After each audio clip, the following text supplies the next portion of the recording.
I really appreciate that. So tell us a little bit then about what would you say is the most important work that you do for your clients now? I listen.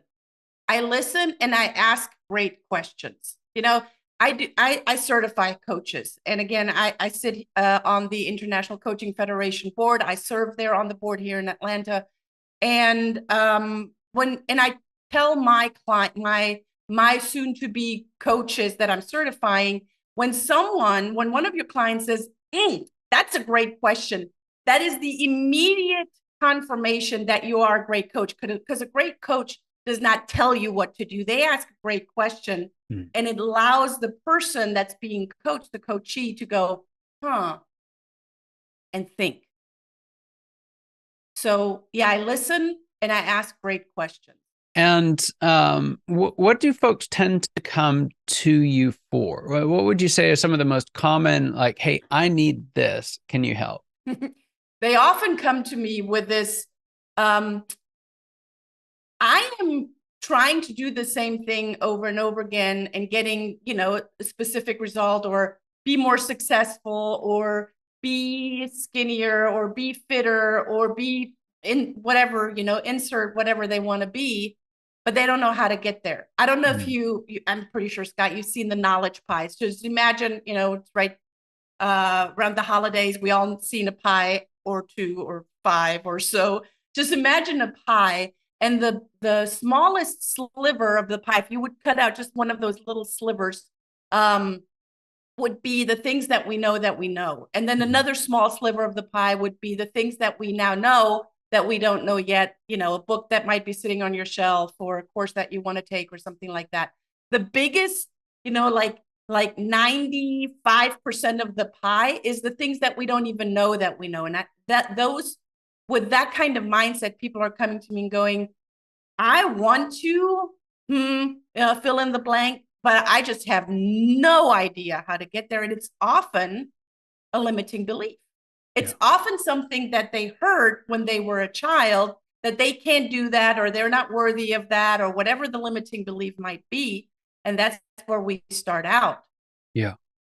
Yeah, I love that, and I love where we're going with this. With the, what you don't know. I think almost what you're describing, and most people don't take this step, but I think it's really important, is the things that you don't know that you know, right? Those assumed constraints that you don't even know that that's a belief, right? And at some point in time, it probably was helpful, right? At some point in life, that belief probably did help you. And now you're at a point where it isn't anymore. But how do you know what's helpful now and what was helpful then? How do you split those two? Yeah, I really appreciate you saying that. And we as humans, we always come from a place of safety. So if the belief was, I am not opening up as a child to someone new, that kept me safe in where maybe your household wasn't safe, or your neighborhood wasn't safe, or there was someone in the environment where you grew up that did not make you feel safe, and you might have even experienced things very physically that gave you evidence that it's not safe to be outgoing, that it's not safe to, I'm taking this as an example, to meet new people. Now that you've grown up and you are an entrepreneur, or you are in HR, or you are an employee of some sort, it would be very beneficial for you now to open up and meet new people in a very specific way. So going back and listening to just some stories, because if you have a new client and you say, so tell me about your limiting beliefs, well, they're gonna go, I don't know, do I have limiting beliefs? I don't know, because at that point they weren't limiting beliefs, they were keeping you safe. Yes. So being aware, I like to call it taking inventory of what kept you safe in the past and what is holding you back right now. Oh, I don't do well with meeting new people. I don't do well with communicating with my team. I don't do well with onboarding new staff, or whatever it is. Aha. So at what point did you decide that you're not good at that? Or when did you gather evidence that you're not good at that, or that it was not safe for you to do that? And out of those conversations, and that is triggered by great questions, because I'm not, as a coach, I'm not going to assumptions and go, oh, raped, or were you this, or did you grow up there? Because now they're all assumptions. That means that I'm putting my own stuff, and we all have stuff. May you be a coach or not, I'm putting my own stuff on someone else. That's not the way. Kind of drives that type of a pattern in particular. That's a really good question. Speed.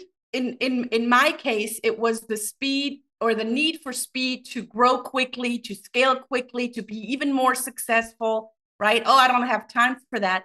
And that's a limiting belief. I don't have time for that, because it showed me very quickly that I am losing time. I'm losing not just time with hiring new staff, finding or going out and marketing the school so I have more clients, so I have more tuition paid students. But what really hurt me was the time that I lost with my kids, because I was so stressed out, right? And they were little. They're now 17 and 20. So I thank God I at one point realized, wait a minute, if I continue on this trajectory, if I continue going the rate that I'm going, I'm driving my business into a wall. I'm not serving the community as I'm supposed to. I'm jeopardizing badly my own relationship with my husband, who we now have been married almost 22 years.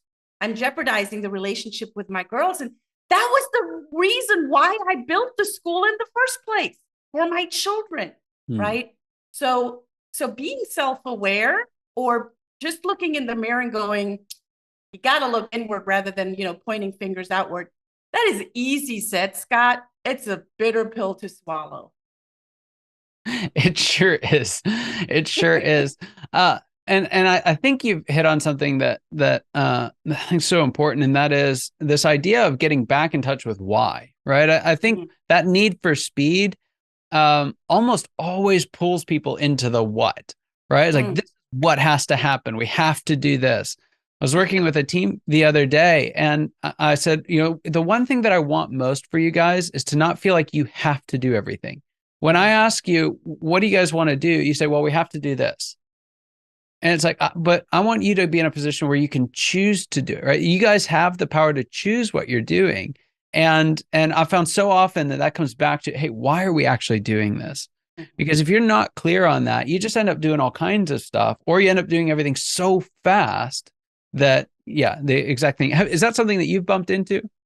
Yeah. And it allowed me, and this one thing that I teach as well, it allowed me to stay in my head busy. Oh, I'm doing all the things, right? I'm going. I'm scaling, I'm doing, and then, take a step back. Are you busy, or are you productive? Is it going in the direction that you want to go, right? Yeah. So the need for speed was to grow quickly, and it did the exact didn't do the exact opposite, but I could have grown even quicker if I would have slowed down. And there's so many people saying, not a chance, not a chance. So what would you say to that person? Because you experienced it. To slow down when everything in you feels like we have to move faster. How do you help somebody to slow down in that situation? Yeah, I actually just did a TEDx talk on listening in Frankfurt. I just came back a few weeks ago from that, and I'm talking exactly about that. Because when you listen and you truly shut up your own mouth, and you actively listen, and I teach the 5 levels of listening. You listen not just what they're saying, you listen to how they're saying it. For what purpose are they saying it? With what tonality are they saying it? What is their body language saying? Is it congruent with what they're saying, with their words and their tonality, right? All of those factors play in.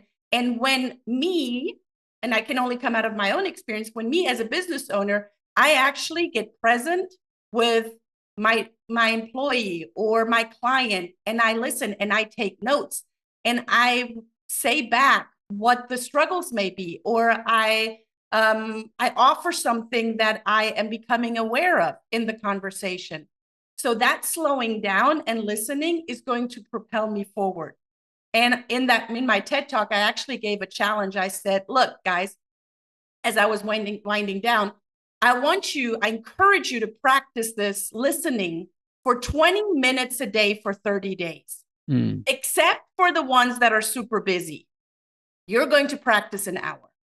So it's that really carving out time to connect with the other. Because when you connect, people, your team, your staff, your clients, they want you to be present with them.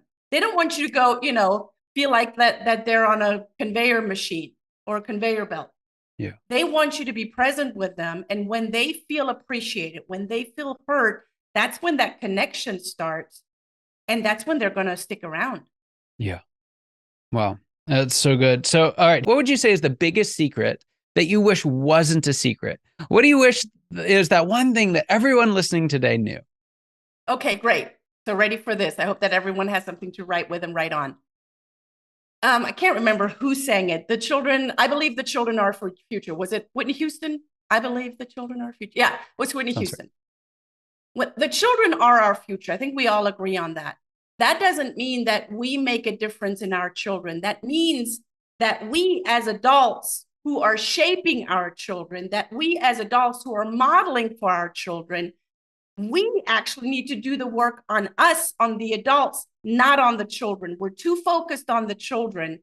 And when each individual adult really goes inward and looks in the mirror and goes, what am I missing? What do I not know yet that will not just make my life better, but when it makes my life better, it'll make not just my own children, even if you don't have your own children, you still modeling for other children. You still modeling for other people, right?